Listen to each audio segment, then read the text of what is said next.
Bienvenue sur Africa 24 dans cette nouvelle édition du Non-Stop Info. Voici les titres de l'actualité. Réouverture ce mercredi 13 septembre de la session extraordinaire de l'Assemblée nationale suspendue la veille au Togo. L'ordre du jour devrait débattre des réformes constitutionnelles comme le souhaitait l'opposition. Difficile rentrée scolaire en République démocratique du Congo, une reprise des cours marquée par la menace d'une grève des enseignants et par une conjoncture socio-économique difficile. Et à la découverte de la société Boubès Food au Nigeria, une entreprise de transformation et d'emballage alimentaire qui revisite la bouillie, l'un des plats traditionnels les plus prisés sur le continent. Mais tout d'abord, en Centrafrique, un remaniement ministériel a été opéré ce mardi 12 septembre. Une nouvelle équipe gouvernementale composée de 34 membres contre 23 précédemment a été nommée. 4 ministres ont été remerciés. 18 personnalités restent au même poste et 16 autres font leur entrée. Notons également la présence de 5 femmes ministres contre 4 dans le précédent gouvernement. Au Togo, la session extraordinaire de l'Assemblée nationale doit reprendre ce mercredi 13 septembre après la suspension de la veille. L'ordre du jour prévoyait la mise en place du budget 2018, mais les députés pourraient se pencher finalement sur les réformes constitutionnelles comme l'exige l'opposition depuis plusieurs semaines. Reportage de notre correspondante Emefa Kofi, commenté par Ibrahima Djoumaba.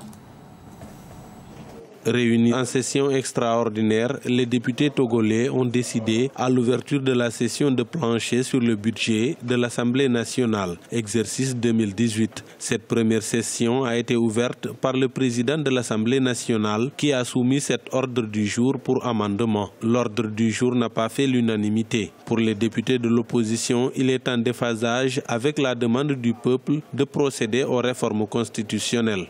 Je rends responsable le président de la République. S'il a déjà fait une proposition de loi, c'est vrai qu'il devait convoquer une séance, il ne l'a pas fait. Ça revient maintenant de la responsabilité des députés de le faire. Nous prenons sur nous de le faire. Donc, Monsieur le Président, clôturez cette séance et nous convoquons une deuxième séance uniquement consacrée à la révision constitutionnelle. Tous les collègues qui sont membres de l'opposition savent très bien que nous avons convoqué cette session depuis le 18 août dernier.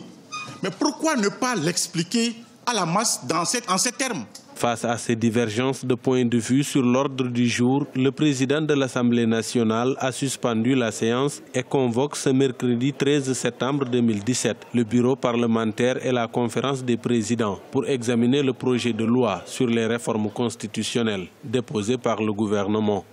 La proposition de loi de révision constitutionnelle déposée par les députés du parti ANC, dont l'examen avait été ajourné, sera remise sur la table de discussion des députés. À présent, toutes les conditions sont réunies pour que la représentation nationale délibère de manière responsable et définitive sur la question des réformes politiques qui plombent notre pays depuis des années. Cette première séance extraordinaire des parlementaires s'est déroulée en présence du CAP 2015 et du groupe des 6 qui se réjouissent de la décision des élus du peuple togolais. Le rassemblement prévu par l'opposition n'a pas pu avoir lieu devant le Parlement. La séance s'est déroulée sous haute surveillance policière. En République démocratique du Congo, la rentrée scolaire s'est officiellement effectuée le 4 septembre, mais plusieurs établissements ont ouvert leurs portes une semaine plus tard. Une situation qui s'explique par la menace persistante d'une grève des enseignants qui réclame une augmentation de salaire, mais aussi par une conjoncture socio-économique difficile. Reportage de notre correspondant Jacques Mboka. C'est une difficile rentrée scolaire 2017-2018 à laquelle on assiste en RD Congo. Avec une grève des enseignants évitée de justesse, mais pas encore totalement écartée. Si dans certaines écoles, l'atmosphère semble revenue à la normale, dans d'autres, le climat est plutôt morose. Plusieurs parents n'ont pas été à mesure de préparer la rentrée de leurs enfants. Une situation qui reflète la conjoncture économico-sociale précaire que traverse la RD Congo et qui suscite des inquiétudes sur le respect du calendrier scolaire. Il y a encore des parents qui ont des élèves à la maison parce que, compte tenu de moyens, les élèves n'ont pas de cahiers, n'ont pas d'uniforme. Il manque beaucoup de choses. Nous allons faire notre travail.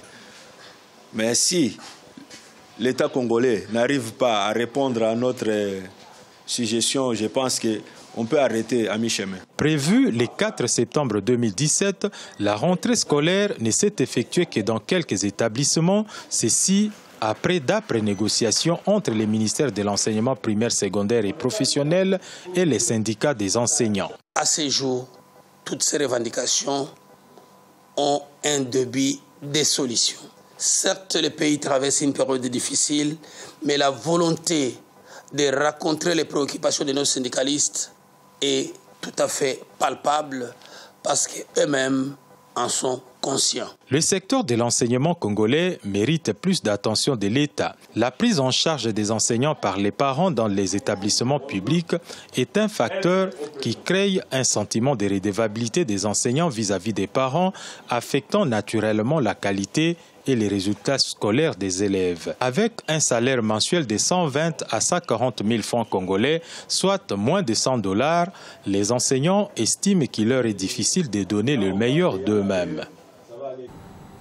Au Nigeria, une entreprise spécialisée dans la transformation et dans l'emballage alimentaire connaît un vrai succès depuis sa création en 2012. Il s'agit de Boubès Foods, une société qui revisite la bouillie, l'un des plats traditionnels les plus consommés en Afrique, et qui la propose dans un packaging particulier. Plus de détails avec Corinne Camden. Fabriquée à base de maïs ou encore de sorgho, la bouillie est un aliment de base traditionnel largement consommé en Afrique. Très populaire et abordable, l'entrepreneur nigériane Ijoma Ndukwe a fait de sa vente une activité lucrative. Communément appelée pap ou akamo au Nigeria, la bouillie commercialisée par l'entreprise Boubès Foods est conditionnée dans un emballage étiqueté et commode, garantissant une préparation hygiénique et également adaptée à l'exportation. Je me suis dit qu'il y avait plusieurs mères comme moi qui voulaient donner à leurs enfants cet aliment de base, ce repas traditionnel avec lequel nous avons tous grandi. Mais les mamans sont souvent occupées et n'ont pas vraiment le temps de faire tout le procédé pour obtenir la bouillie. J'ai pensé que je pourrais leur faciliter la tâche en offrant ainsi un produit fini, commode et hygiénique. Traditionnellement, les graines de maïs ou de sorgho sont lavées et trempées pendant au moins 3 jours avant d'être écrasées dans une machine pour obtenir la pâte nécessaire pour réaliser la bouillie. Elle travaille actuellement au développement d'une formule sèche pour l'exportation. Elle a de grands projets concernant ce produit simple dont la diaspora nigériane est particulièrement friande. Je l'ai vu, il est bien emballé. Alors je pense que ma famille va le préférer à la version locale, généralement vendue en plein air. Nous exportons donc, mais pas à grande échelle, pour répondre à la demande de ce produit à l'extérieur du pays. Mais nous exportons vers les États-Unis et vers le Royaume-Uni. Et les gens voyagent eux-mêmes avec les produits vers les endroits comme le Canada, Chypre, l'Afrique du Sud, l'Allemagne et à bien d'autres endroits aussi. En 2012, Ijoma a commencé à commercialiser son produit Boubès Pap dans sa voiture pour moins d'$1. Aujourd'hui, elle est à la tête d'une entreprise florissante avec plus de 80 fournisseurs à travers le Nigeria. Une boîte de Boubès Pap se vend à $2,50 américains. Elle est particulièrement fière de son entreprise locale qui permet de créer de la richesse et stimuler le marché de l'emploi nigérien. Le championnat d'Afrique de basketball masculin 2017, co-organisé par le Sénégal et la Tunisie, se tient jusqu'au 16 septembre. Notre journaliste sportif José Douglas est avec nous sur ce plateau pour faire le point sur cette compétition. Bienvenue José. Merci Gladys. L'Afro-basket qui se déroule conjointement, vous le savez, au Sénégal et en Tunisie n'a rien à envier à la NBA en vue des images du match Sénégal, Afrique du Sud à Dakar que vous allez voir où le spectacle était assuré avec des contres et des rebonds venant de part et d'autre. Les Sénégalais avec Malay Ndoye, 2,03 m. L'ailier Djibril-Thiam, 2,06 m, mais aussi un coup de chapeau au meneur sénégalais d'origine américaine, Kevin Hanna, qui évolue à Rochester, dans l'État de New York, et qui a été très impressionné en déclarant qu'il n'avait jamais vu une ambiance comme ça, des gens aussi passionnés qui poussent les joueurs à donner le meilleur d'eux-mêmes. Fin de citation. Difficile en tout cas, Gladys, avant ces quarts de finale, de dire qui peut l'emporter entre ces 8 équipes et dont la RDC, l'invité surprise à ce niveau de la compétition. Et 3 équipes du Maghreb qui veulent démontrer que dans cette région de l'Afrique, il n'y a pas que le foot et le handball, mais des joueurs sont aussi taillés pour le basket. Un mot sur les rencontres et les affiches prévues ce jeudi 14 septembre, José. Exactement, ce sont les quarts de finale et en heure tunisienne, vous allez voir sur le tableau, Maroc-Égypte à 13 h, Nigeria-Cameroun à 15h30, Tunisie-RDC à 18 h et Sénégal-Angola à 20h30. Un choc très attendu. Tous les matchs auront lieu à la salle Omnisport de Rades ce jeudi 14 septembre. Et puis, demain, nous entendrons, ou ce jeudi 14 septembre, notre spécialiste Samuel Nono. Mais lui, il est mauritanien. C'est un ancien joueur de la Jeanne d'Arc de Dakar, à Boudia, qui nous donne son avis sur cet afro-basket et évoque les pays du Maghreb avec 3 nations, la Tunisie, le Maroc et l'Égypte. D'abord, un mot sur la Tunisie. La Tunisie, le problème qu'ils ont cette année, parce que bon, il y a leur intérieur, là, le grand Salam Nejri qui a faim. Bon, je crois que ça leur porte préjudice. Après, le Cameroun, oui, il peut créer des surprises, quoi. Il faut beaucoup se méfier aussi des Marocains, hein. Ils font un bon parcours sur les matchs de poule. Bon, le Nigeria qui n'a, cette année, bon, par rapport à la saison 2015, n'a pas amené toute son ossature. Le Sénégal doit profiter de cette année pour quand même faire la grande surprise, gagner l'Afro-Basket.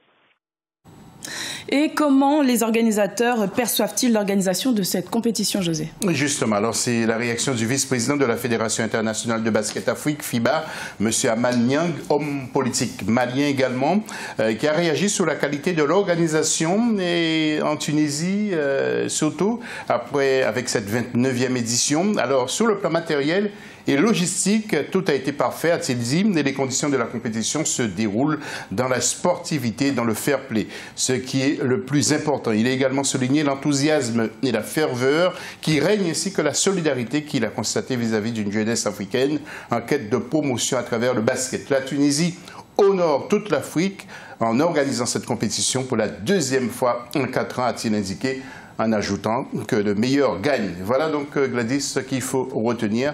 Bien sûr, je reviendrai ce jeudi 14 pour d'autres informations sur les quarts de finale de cet Afro-Basket. Merci, José, pour toutes ces précisions sur l'Afro-Basket 2017. Ce journal a été réalisé par l'ensemble de la rédaction. Merci de votre fidélité. Retrouvez dans un instant une nouvelle édition de l'information sur Africa 24.